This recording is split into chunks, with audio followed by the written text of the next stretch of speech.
अस्सलाम वालेकुम व्यूअर्स, क्या हाल है जनाब, कैसे हैं आप सब। तो आज मैं अपने चैनल के थ्रू आप लोगों के लिए लेकर आई हूँ बेडरूम की वॉल्स की डेकोरेशन आइडियाज़।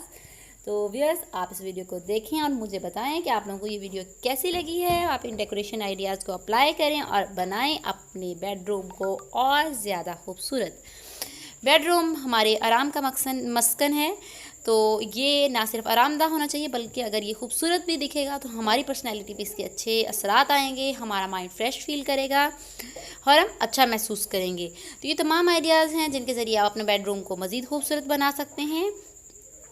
तो व्यूअर्स, मेरे चैनल को प्लीज़ सब्सक्राइब कर लें ताकि आपको हर चीज़ के लेटेस्ट फैशन आइडियाज़ मिल सकें कि क्या इन है फैशन में, क्या आउट है, घर की डेकोरेशन में क्या इन है, क्या आउट है, कपड़ों में क्या इन है, क्या आउट है। तो इस सब को जानने के लिए क्या करना है, आप लोगों ने मेरे चैनल को सब्सक्राइब करना है।